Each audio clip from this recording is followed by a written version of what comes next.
Let's start. So this is a talk which is part of the Julian Suez Speaker Series. This is a program that we established in 2016, made possible by donation from our alumnus, Julian Suez. So we created an endowment to have a speaker series in Chinese history and culture. And we are fortunate to invite Professor Xin Zhang to give us a talk on his new book.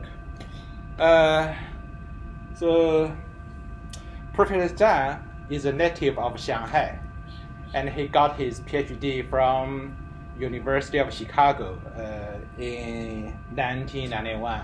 That's 10 years earlier than I did. Yes. And Professor Zhang has published 2 books. His first book on modern China is titled Social Transformation in Modern China, the State and Local Elites in Henan, which is one of the most influential books in our field, for us to understand Chinese village politics in the early 20th century. And Professor Zhang is extremely influential in this field. And recently, Professor Zhang has published a new book, The Global in the Local, which is on a screen. The subtitle is A Century of War, Commerce, and Technology in China. And Professor Zhang has also published many articles about Chinese commercial transformation, the Opium War, Chinese science and technology, and the 1911 revolution. So let's welcome Professor Zhang to give us a talk. Yeah, thank you so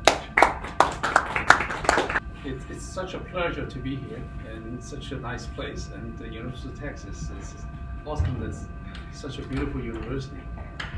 And I'm going to talk about, my talk is based on my book, and I'm going to make it a little more interesting because I think if I just focus on the research, you might be bored by that because you understand that historians do very boring things, especially when we work on the Chinese history and seems to be so remote from you. Now, before I talk about my book, I need to talk about why I decided that I was going to work on something that is global. I think as a historian, we have a mission. The mission is to explain about what is happening in the past.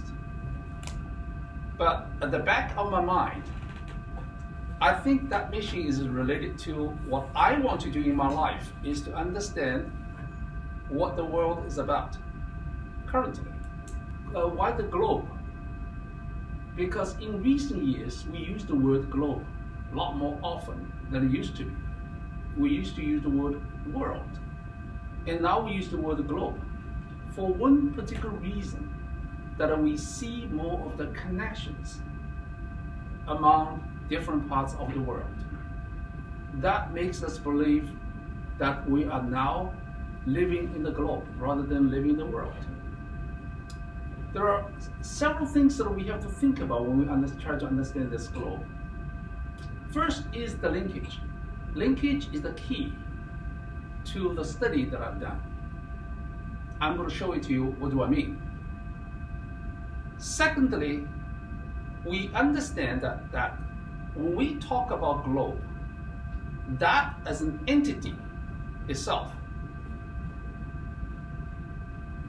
is in the sense a superficial or some kind of what we call it reified concept. It's something that we give it to the world. Number 3, that's at the core of what I try to do in my book. That is that how does that relate to people's life? How does it relate to everybody's life? How does the globe, the concept of the globe, or the globe that we live in, is related to everybody's life? If I ask you about how the global changes relate to our daily life, you can tell me a lot of stories. Of course, like today, I had some trouble with my phone and I have to ask somebody. I asked the front desk lady to help me with the phone. I told her that you made me feel old. She said, I don't intend to. I said, no, I do know. But think about this, the global changes, when we talk about global changes, when we have internet, like my parents' generation never thought about this, never knew about this, never imagined about this, and all of a sudden they had to face what we call global changes. They have to face internet. Think about how hard it is for them to deal with a remote control, your grandparents. Now, when we come to age, of course we know so much better about remote control, but we do not know a lot of things that you do not know. So global changes impact our lives so much. That's the reason I want to take on a project to study the global in the local, because I realized, let me get to the next slide, that what we consider globe is not just what we consider to be kind of like a large whole, and we live in the world in small space, which is like stars in the galaxy, or like a cake that's divided into different layers. The bottom layer is the local level, and the top layer is the global level. And I do not like that idea, because there's so many people who advocate. Globe, you can look from different perspectives. One perspective is that we're living in the small community, which is the star in the galaxy. And I try to understand there's a connection between the two, which means that globe is the amalgamation of the local, which means that each of our local community can all come together to be the global. If we can understand that, if we can think from that perspective, we will be able to understand that our life, the changes in our life, is part of the global changes. It's not like global changes are remote. Of course, people can argue in this way. They can say, well, in the past, global changes were remote from the local changes. Now, because of the internet, because of communication, because of all that, those kind of technological changes, nowadays we are more connected and easily connected. I try to find out whether people did have some connection with the global changes. And starting from that point, of course, I focus on China. Why I want to focus on China? Because that's what I know so much. And if you want to prove something in your life, if you want to prove something, you better prove it in a very solid way. If you want to prove something in a solid way, you better find a place that you can really nail it and say, I know it, that's what I know, and I can show it to you. And that place is Zhenjiang. Let me show you. Don't bother about the name. I'll show you what do I mean. Hold on. Okay, all right. It didn't get to Zhenjiang, but I will get to the Zhenjiang that's over here. Yeah. Zhenjiang is this little place, the red one. Okay? On the east, this is the east side. On that side is Shanghai. It's close to Shanghai, about 100 miles, 180 miles. Okay, I kind of calculated if I drive from Indianapolis to Chicago, it's kind of like 200 miles. So I think it's kind of like that, okay? Now, if you don't remember that, that is okay, because I always tell my students that if you look at Chinese map and you think about this, it looks like a chicken. Does it look like a chicken? It does? Okay. Yeah, it does look like a chicken. Okay. I always tell my students in my class, remember the map looks like a chicken. So you will understand that it's in this tummy, sort of like, okay, the chest position, okay, is Shanghai. Okay. Several things that I want you to pay attention to. It's along the coast. Shanghai is along the coast. And Zhenjiang is the place that's a little bit away from Shanghai. Now, Shanghai is going to be big. Why I want to study this place?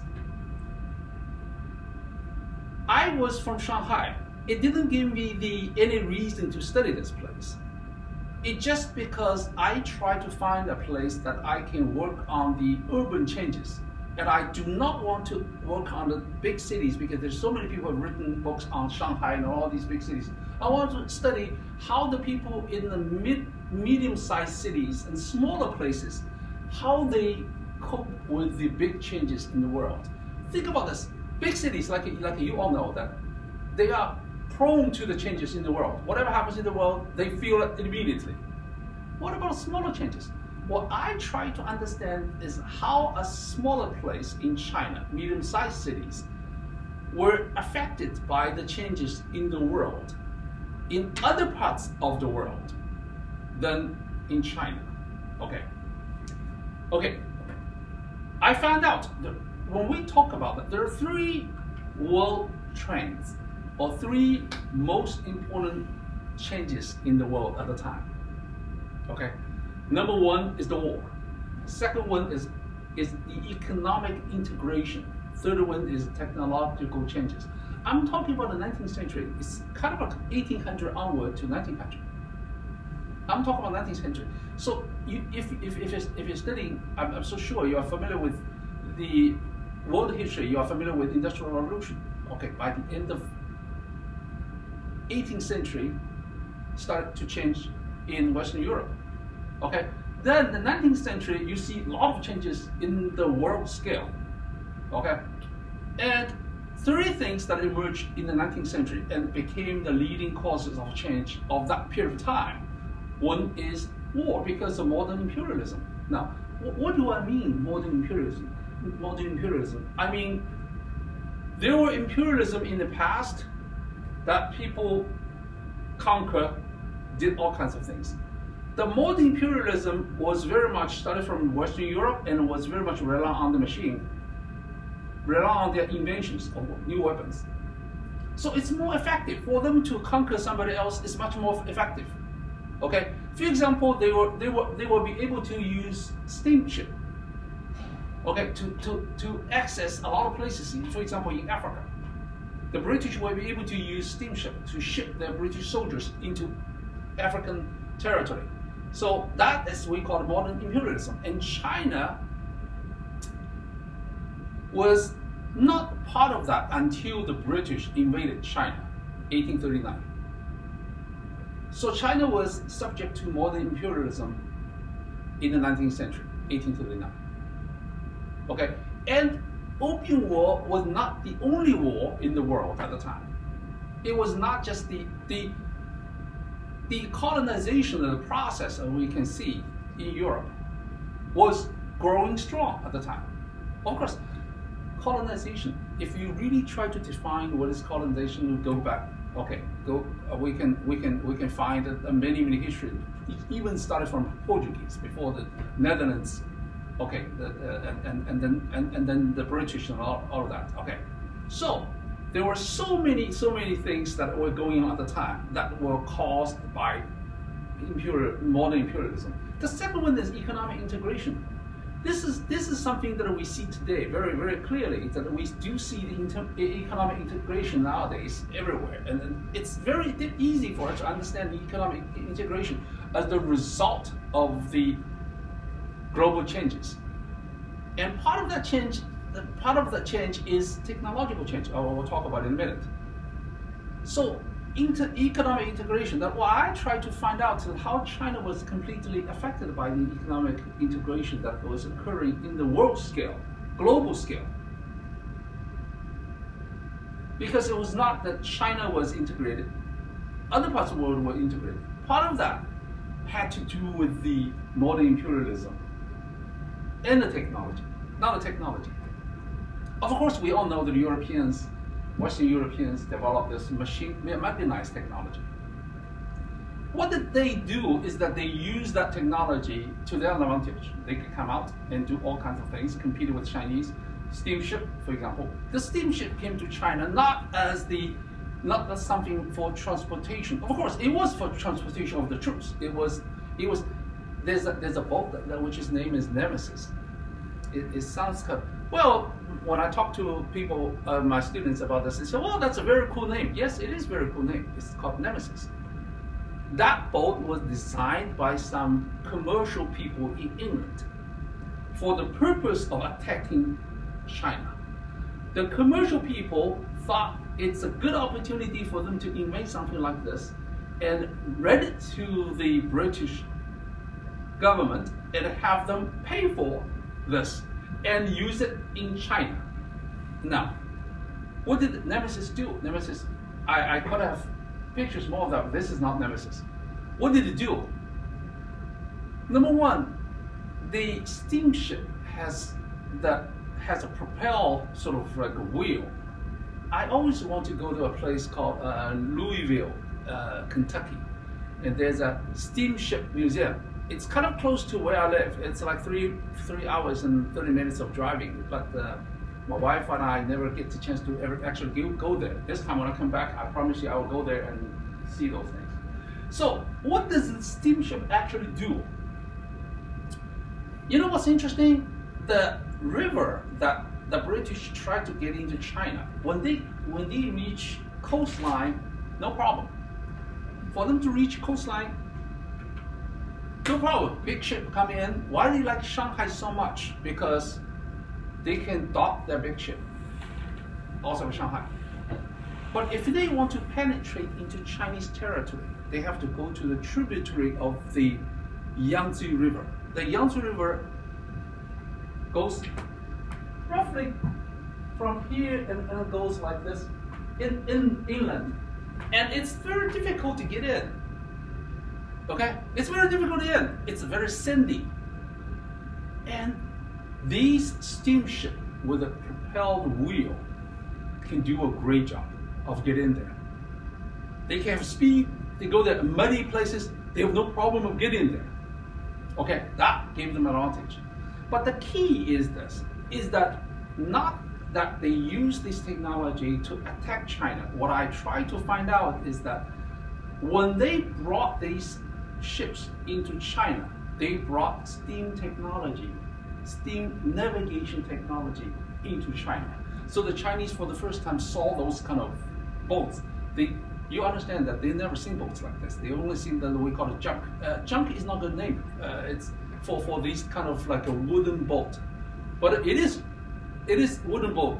Okay, it's very, very simple. Okay, some of them have mast on them, but they are still very, very rudimentary in a sense. So for the first time, they get a chance to see a different kind of a boat and used by sort of like steam engine. By the way, every single steamship or boat, if you use it for a long time, will explode. That is the fate of steamboat. So it's the kind of new technology. So what I try to understand is how does that affect the people in China? Now the story part. I always promise. Last night, I was thinking to myself, if I am giving this talk to you, what should I say? I kept on thinking to myself that I should tell you stories, because historians have a name that we're being very boring. Okay? Stories. The British got to China. For whatever reason, they thought the Chinese did not behave well in front of foreigners. Lots of things happened to them. If you are studying Chinese history, you probably know that, because the emperor and the Chinese, the imperial court people, want the British and all other foreigners to bow and do all these things that the Chinese did when they met the emperor. And the British refused. They said, no, we don't do that to you, because they think we're barbarians. They think the Chinese are barbarians. They say, why do we do this for barbarians? All kind of arguments. And the Chinese a lot of times don't understand how they operate, and they don't understand how the Chinese operate. But in the end, they decided that we're going to teach Chinese a lesson. Part of that is because of opium. Let me talk about opium just a little bit. Chinese did not consider opium in the very beginning. Chinese considered opium kind of like Chinese herb medicine. Okay? They didn't know much of a difference. They didn't know. The British took advantage of that, so they have the opium produced in India and shipped to China and gave to Chinese for free in the beginning. Then later on, raise the price a little bit, and then later on, when the Chinese are hooked, they come in with boatloads of them and increase the price.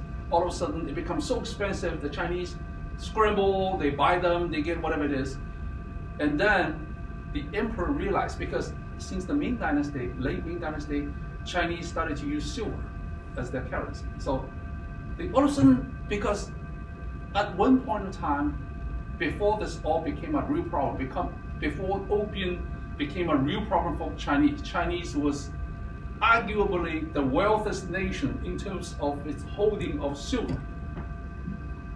Why? Because the Europeans and people, Middle Eastern countries, all these people, somehow they get into something about from China, either silk or porcelain or something, tea. Tea is a big deal. So they pay silver. After they pay so much silver, they realize that they don't pay us anything. The British say, hey, I pay you so much silver. You need to buy my stuff. Chinese say, we don't need to buy you any stuff. Why Chinese said, we have everything we need. We're such a big country, we have everything we need. They said, we give you, it's a glass ball. Chinese said, no, we're not interested. So they figure out to give you opium. Opium is addictive. They give you the opium that worked very well. So because of that, the Lin Zexu came, the emperor sent the Lin Zexu there, and Lin Zexu went there and worked with local officials, and they banned opium smoking and confiscated them. And these people who the British got very upset, and there was one group of British who were totally upset. They went back to England and lobbied in the parliament for a war against China, and then they declared war against China without the consent. Actually, not really consent of the Queen. The Queen didn't know much about it. Anyway, they started a war. They sent people over there. I have detail in my book. They sent over there. That's not what I'm doing. What I'm doing is that, what does that have to do with this small town that I'm dealing with? That small town happened to be the first, not the first, by the way, not first. The first, some kind of inland place that the British invaded. All other places were along the coast. This is the first place that the British gets into the territory of Chinese territory, and they invaded this place. Why do they want to invade this place? Because they thought this is the first stop. If we invade this place, we can move on to Nanjing. At the time, Nanjing was called a different name, so they say we can move on to Nanjing immediately. We can control one thing. That one thing is the reason I picked this place for my study, is that for whatever reason, there are two rivers, two systems in China. One is the Yangtze River system. The other one is the Grand Canal system. In China, if you think about the Yellow River, Yangtze River, and Pearl River, other rivers, you can see that they're kind of like horizontal, and Grand Canal connect them. And the connecting point, Zhenjiang and Yangzhou, don't worry about the name of them. The place I study is in the middle of this crossroad. So it's the Yangtze River and the Grand Canal that all connect in this place. They think if we occupy this place, we can stop the transportation of grains. Now, what does a grain have to do with anything? In China, most of the taxation was done in the form of collecting the grains, which means the products from the field. Okay? Even though later on they have silver, whatever it is, most of the things they ship from south to north to the capital, they go through the Grand Canal, and that had a lot to do with my story. That'll come later. So the British said, if I occupy this place, I stop your shipping of the tax that'll sort of choke your throat so that you'll suffocate your government. It was a good idea. Okay. That's not what I am interested in. What I'm interested in is how the people in this place that have no knowledge about foreigners, did they have any knowledge? They did have some knowledge. The only knowledge they had was they were exposed to missionaries to some degree, which means that some of them have seen, they didn't have missionaries actually stay in there or set up a church in the past, but they didn't know there were foreigners. Okay, they did know. They didn't have much knowledge about foreigners, but they did know there are foreigners. Because most Chinese at the time didn't have a clear idea of the world, what does it look like, the map. They don't have that idea. their concept about foreigners is very much of these people from up north. They really believe the British people are from south, some kind of island. It's not these people. It's even the emperor himself have that confusion for a long period of time. Even many of the Qing officials have that concept. They thought British were island people of Hong Kong. They think, hey, they come from Hong Kong. Because they didn't know where they come from. They only know that the British always come from Hong Kong. So they must be the island people, islanders of Hong Kong. They have that idea. But later on, of course, they change because of they have the missionaries going there and foreigners going there, educate the emperor and all of that.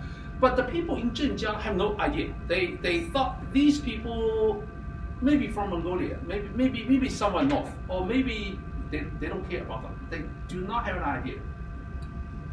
The British decided to invade them. Okay, now the story begins. The British set up this army, about 10,000 people. In this army, British soldiers, and they were Indian soldiers. Okay, Indian soldiers, because India at the time was, British colony, so Indian soldiers. There were some Africans, so there were some Malay and different people and working for on the ship. Okay, they started getting in there. Of course, when they get in there, it's a ship, the ship of those soldiers in there. It took a long time. It took many days. It took like about a month to start from, not from Shanghai, from somewhere else. They actually from Guangdong, whatever it is, and gradually come here. And okay, on the road they invaded Jiapu, which is another island, and they started coming in here. They started penetrate.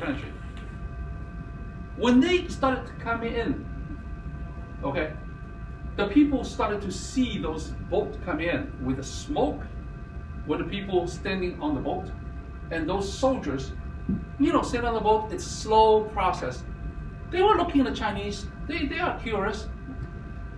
It's vast territory, very little. The houses are like a hut, sort of houses. No second. Of course, there are some two-story buildings, very few, but very one-story, not even story, sort of little hut kind of houses. They are looking at them. They're standing there. Their uniform. They have that uniform. Some have a beard. The Chinese look at them. They look. The Chinese come out. They are everywhere on the mountains and standing over there and overlooking the river and seeing the boat come in. They are curious. They're curious. They see these people come in and say, oh my God. Oh, these strange creatures. They don't understand what kind of people they are. So gradually they come in. Now, this is what's interesting. I never imagined that. When I do study, I understand. If I were living this period of time, what's going to happen? For whatever reason, the boat came in. That day, all kinds of weird things that happened to them. Okay? For whatever reason, the eclipse happened that day. And people have this kind of a notion.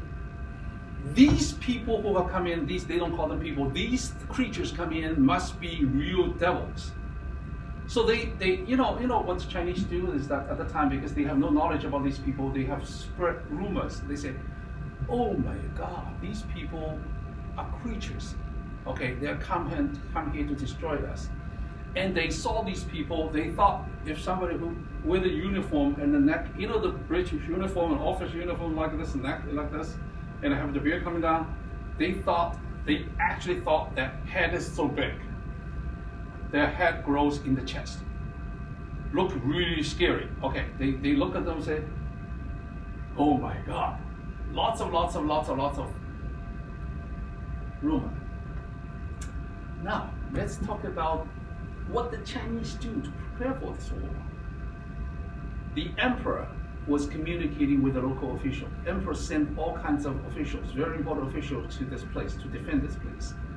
And for whatever reason, the local officials have quite good connection with the emperor. They can write memorials, which is the kind of like message formal message to emperor, reporting each other. Okay, report what's happening, and emperor will sometimes write back briefly, ask more details. And I'm quite amazed. Actually, emperor was quite involved with the communications. I thought he was so busy. He has all these concubines, 3,000, whatever it is, but he still find time and communicate. He thought that was important, and he sent lots of important people and sent army to this place to defend this place. He thought this is an important place. And among these people, among these soldiers who arrived there,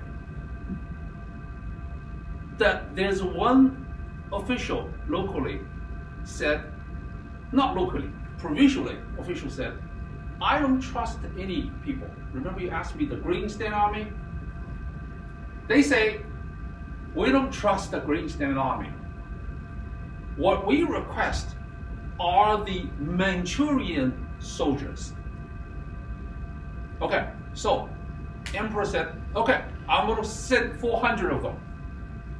400 Manchurian soldiers. I'm going to use these 400 Manchurian soldiers to be the core of this, leading the group. And there are other armies come in. Eventually, they have around 10,000 people. They thought the British come in, they do not know how many people there were. They thought, we don't know how many people there, but we have 10,000 people defend our city. I mean, defend a city like this is sufficient. They have 10,000 people. But they have these 400 Manchurian soldiers. They think they are the best. What's happening is that the whole city was panicking because the official in there was completely panicked because he didn't know anything about us. He sent his family, well, we don't, maybe concubine is not a good term, but maybe say his second wife or third wife or his mistress or whatever it is. He sent his mistress and the mistress parents to a safe place. And he had people guarding him. Now they're ready for the British. Many things occurred at the time, chaos and those kind of things. British came. You know what's interesting? The British came. They have some encounter with the Chinese soldiers.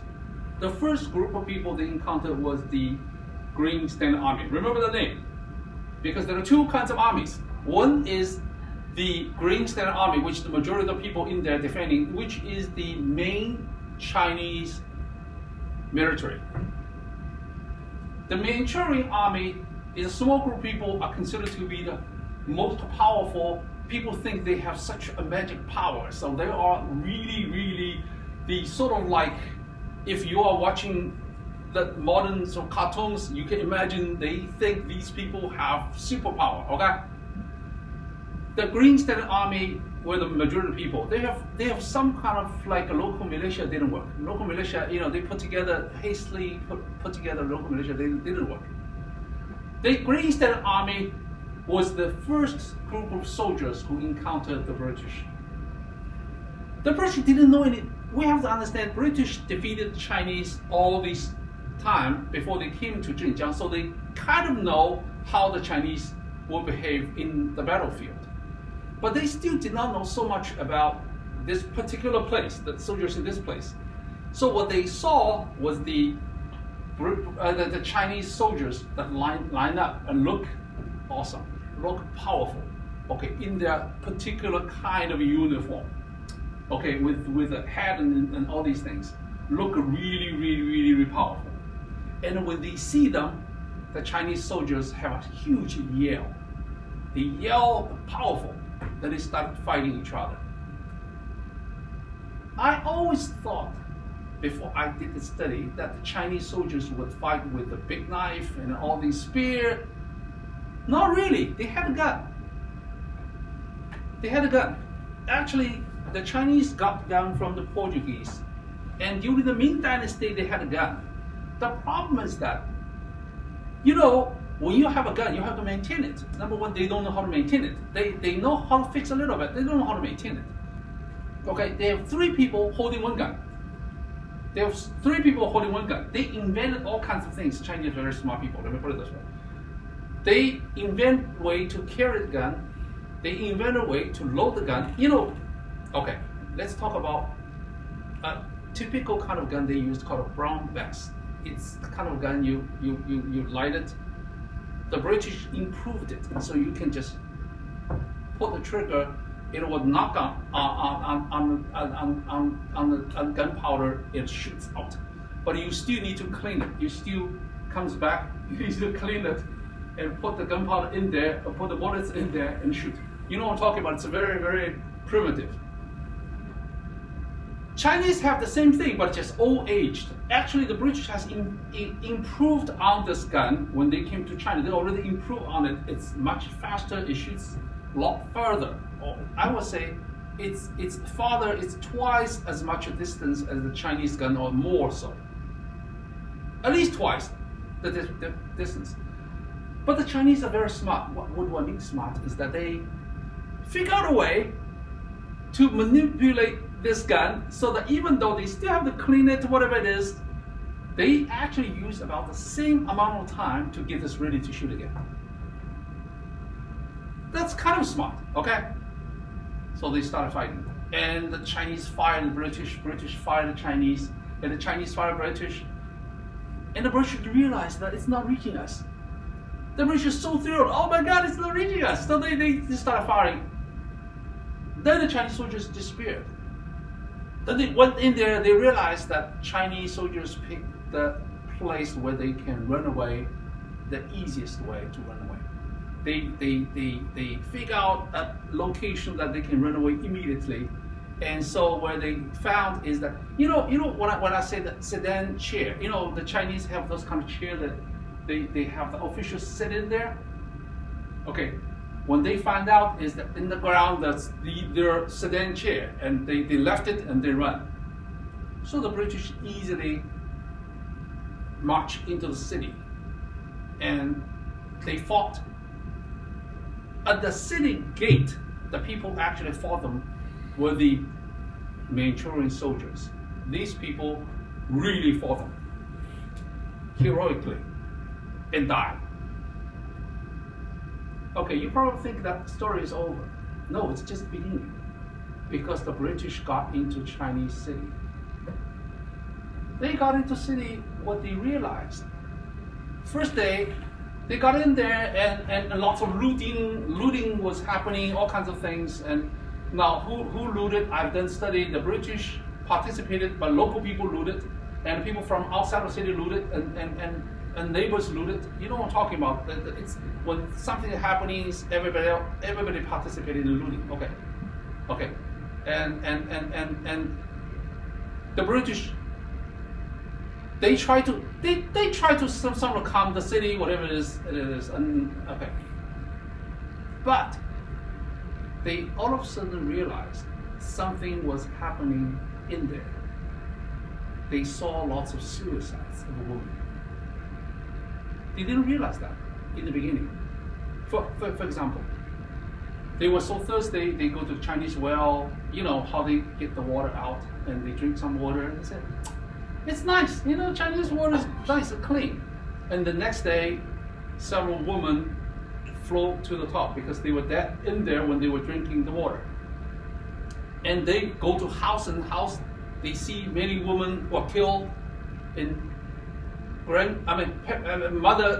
females, not just young women, mother and child were killed. Okay. There was one case that amazed me. A soldier with several soldiers were walking. They saw some Chinese soldiers were walking in front of them. So they pull a gun. They want to shoot these soldiers. When they pull the gun, decide to shoot the soldiers, they saw behind the soldiers was a woman, very scared woman behind these soldiers. Behind the woman was a little kid. When they saw the British, they were walking in the field. The Chinese field is like field, and there are road, like a muddy road that's sort of like they push the mud to create this road. So it's kind of thing. They saw that when the Chinese saw the British soldiers, the woman immediately pushed the children into a ditch.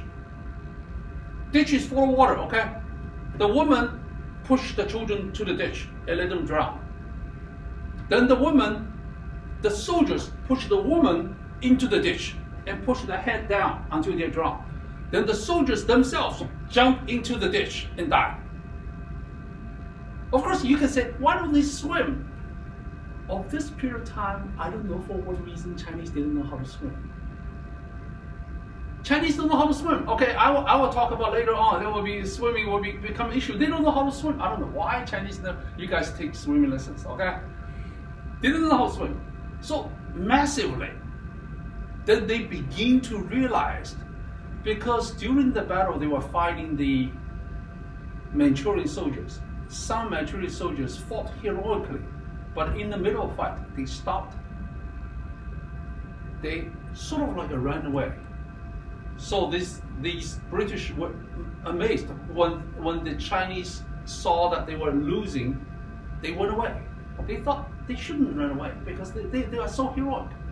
Actually, they realized later on they actually did run away. Not run away, escape, but they went back to kill the woman and the mother and children so that they would not be violated by the foreigners. Okay, so what I try to get out of this is that I begin to have a much deeper understanding of the war. I analyze it, why this has occurred, how come this is the case. I have a much better understanding of the war. I begin to realize war is not just two sides fighting each other. It involves people's lives. It's a cultural encounter on top of a military conflict. And misunderstanding, fear, why these women do this? Think about the Japanese woman when Americans were surrounding Japan, a Japanese woman committed suicide. Okay? Think about German women when World War II, Russia was defeating Third Reich. What happened to the German woman? Did they commit suicide? Okay, so I analyzed them. So war actually creates those things. Let me talk about the second one. It's a little depressing. When people analyze my book, they say, it's a little depressing to read. Yes, it is. I wrote it with some depressing thoughts. Yeah, but okay. Second one, it's not like that. It's about commercial changes. What I find out interesting about commercial changes is the network of things that change. The place I study used to be the place that people from south, people from north come to trade in this place. The people from south, not just very south of the city, many of them come to the city and they are buying things from the people who are producing them in north of the Yangtze region, on Yangtze River. And the people in the north buy things through this place from the people from the south. And in China, what's interesting is that there are many what we call merchant groups. Chinese have a lot of merchant groups. What do the merchant groups actually do? It's kind of like the Chinese would somehow, not strictly, divided by what we consider the locality. Locality can be defined like a province, but we have many different terms with macro-regions, and you don't have to worry about these things. But basically, we are talking about the people. Even in one province, there are different groups of merchants. And these merchants, they form large group and they have smaller group within the larger group. They do business, they collaborate, okay, they do all kinds of things. What I found out is that during this period of time, because of the economic changes, it's brought by the technology part of that, and brought by the invasion of the economic interest. After Opium War took place, there were foreign countries like European countries and America that actually got into China to do business or whatever it is. Okay, and also because Shanghai became rise of Shanghai, which means that Shanghai was pretty much a small place. It's not a village. It's not a fishing village. People sometimes belittle the place, call it small village. No, it's quite a sizable town, but it's not a modern city. But after Opium War, it gradually became a modern city. It actually became equally significant as Hong Kong. And to some degree, it has surpassed Hong Kong because it's a unique location that connects itself with Japan. And after Suez Canal was opened, it was even more convenient for the Europeans to reach Shanghai and do business. Okay, through Shanghai to Yangtze River and tributary. Now, Hong Kong is important always in Chinese economy before the period of time. Part of the reason is because the emperor designated that this is the place you can do business. And Guangdong is the place you can do business. But for the foreigners who want to do business in inland China, they would rather go through the Yangtze River and its tributary and Grand Canal. So for them, Shanghai becomes such a big deal. What I find out is that these merchant groups sent their people to Zhenjiang to do business. And the Zhenjiang people took advantage of that opportunity. They turned themselves into a brokerage town. The biggest business in Zhenjiang is brokerage business. They don't produce anything anymore. They just broker the deal. This is something that I never understand why it occurred. For whatever reason, I do not know who made the decision on this, but it was more like that there was a local tradition and all these people who came from elsewhere abide by that tradition. According to the tradition, the people from South cannot deal with the North, people from North directly. They have to go through the brokers. And the people who come from North cannot deal with the people from South. They have to deal with the brokers, and the brokers can broker them. I do not know who made this rule, but it worked very well. It worked toward the advantage of Zhenjiang economy because they create many brokerage company. Most of the company is just one person. They call themselves broker or agent or whatever it is. They do these things. What is interesting is that it's a small town, gradually grew because of this brokerage deal. But there were several things that made it challenging for this place. Number one is that Shanghai became a big deal. And the people who come to Zhenjiang to deal with the northerners do not come again. What do? They go to Shanghai. Because Shanghai is a much better place. It's a much bigger place. You understand, it's movie theater, restaurants, and all of these things and they can open big companies. They have much bigger platform for them to deal with other dealers. So they go there again. They go there. And when they go there, Shanghai took over. And not took over Zhenjiang because it's not at the same level, but took over all the business around the region in lower Yangtze region, so that Zhenjiang basically started to lose its position because these people who come to do business went to Shanghai and they go to different locations, different places. So the people in Zhenjiang were very smart. They decided we're going to connect ourselves to them. How do they do that? I do not know how they come up with this idea. Number one, they said that we're going to straighten out our money system so we can do business in Shanghai. This is something that I am very interested in, and this is something I find that it's worth understanding. Is this, a lot of times, if you want to understand something that's very complicated, start with something that's the basic and simplest. It's just like if you want to live, what is the thing you have to get? If you want to analyze economy, what do you have to have every single day? Just analyze that. So what I try to understand is what did they do in order to make themselves able to survive in this situation? They say, let's straighten out the money. Let's make sure that our money, because in China at the time, there are so many different kinds of money. You know what's interesting?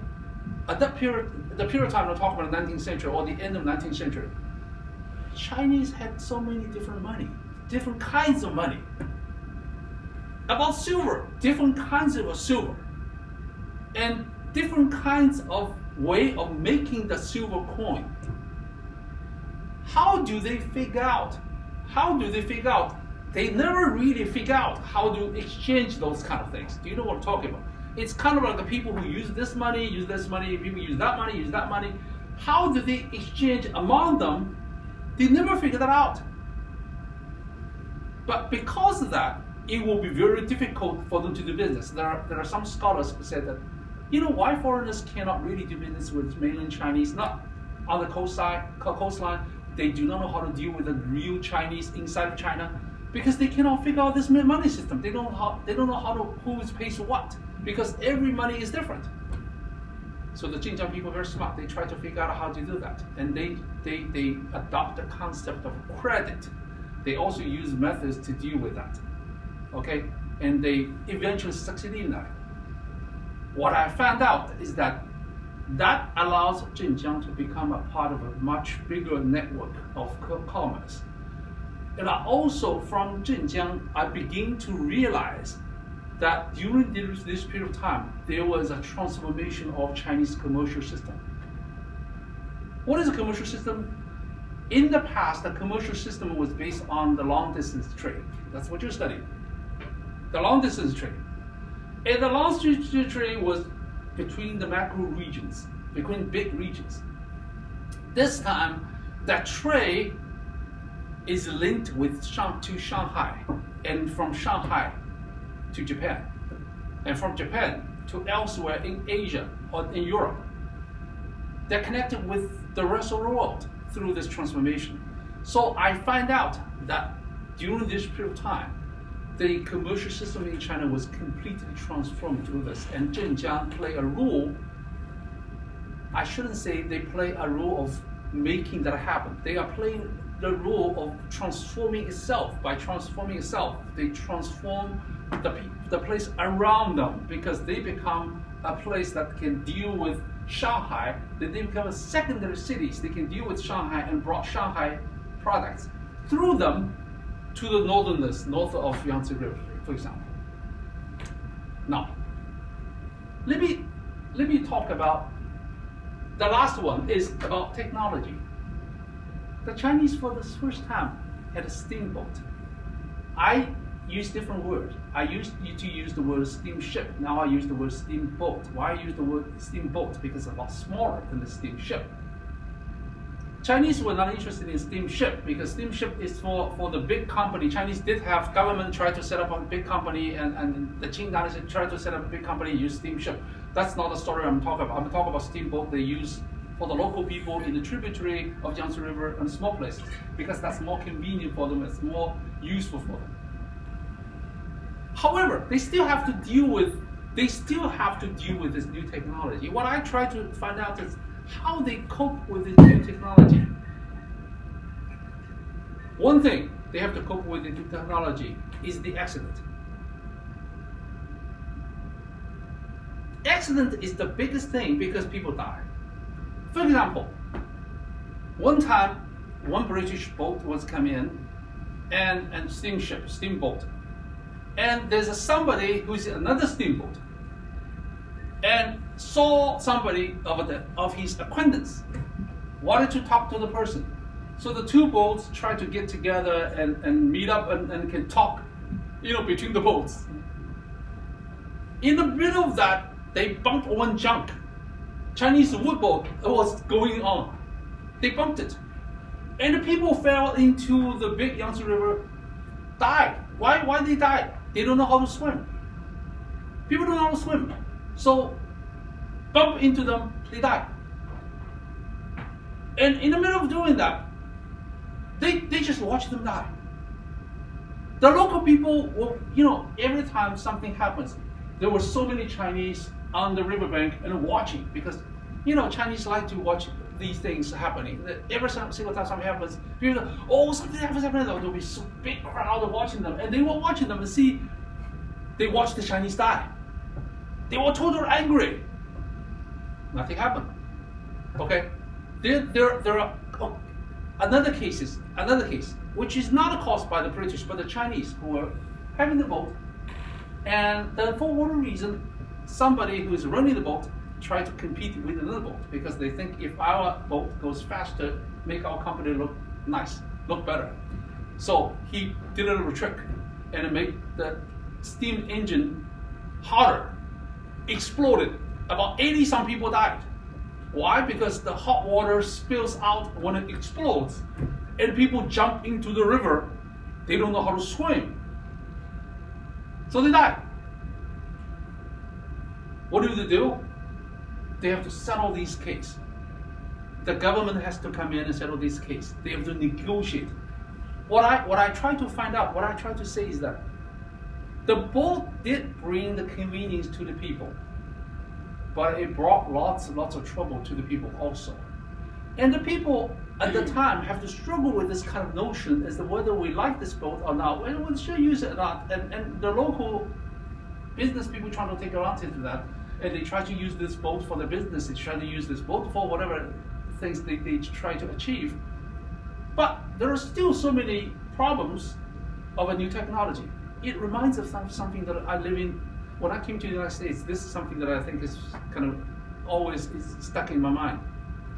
I remember when I came to the United States, the first time I was exposed to vacuum cleaner. Because in China we use sweeper. We clean our floor sweeper. We don't have the rug, and it's no big deal. We do that every day.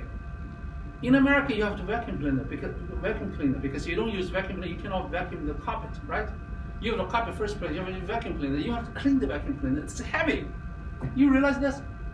You have to. It's very heavy to deal with the vacuum cleaner. Do you know what I'm talking about? It's more hassle to deal with the vacuum cleaner than to deal with the sweeper. You know what I'm talking about? Now, how do you cut your grass? I hate that because in Indiana I have to cut grass. I don't know if you have to cut grass or not. In order to cut grass, you have to have a mower, and you have to deal with put the gas in whatever it is, and you have to push it. And it's self-propelled right now, still very heavy. Do you know what I'm talking about?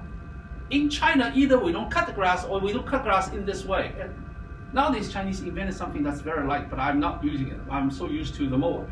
What I'm talking about, every time we have a new technology, it's good and bad. It's a lot of trouble. It's kind of something that reminds me of the steamship and steamboat that the Chinese were facing with. It's the same concept. Remember at the beginning I said that we have the same kind of problem? And remote control is a problem for my parents' generation. Okay, now I just took my phone to the front desk of a hotel, asked them to tell me how to turn it on so that I can have the ring. It's just a hassle. I think, I know, that's technology. Okay, let me wrap up by talking about this. We're living in the world. After I've done this study, I begin to understand so much better about the world that we live in. I understand so much better about the globe and the global changes, how that impact our life, and the local people, how they survive those changes, how they become a bigger part of things that are happening to them. Okay, for example, I hope that you have a chance to go to China. If you go to China, you'll realize that Chinese are using phone more than we do. They're paying everything with a phone, okay? And Chinese are very modernized right now. And when I look at this, I can imagine they are just phasing out entire generation with this new technology. Well, some of the older people are very savvy. I mean, I belong to the old generation, so some of the older people of my age are very savvy, so they can learn these things. But many of them are not so savvy, so they're kind of out. Okay. Secondly, it creates a lot of problems. It creates a lot of convenience. That is very true. Okay, and so it also creates what we call unintended consequences. Okay, now AR is coming out. We are at the verge of a revolution, another revolution. It's called AR. We do not know what's going to happen, and because I studied all these things that I've studied in the past, I can imagine what's going to happen. I think when the AI is really taking over our life, maybe I'm too old to really deal with that. Maybe I should retire as soon as I can so that I don't have to deal with this. But even I don't deal with this. Let's put it this way, very soon AI is going to take over our lives, and we have to really, no matter what we do, we have to face that. So, let me say this. Becoming a historian is very interesting because I've learned these stories. Through these stories, I learned our modern world. And I hope that you find that interesting too. Thank you so much.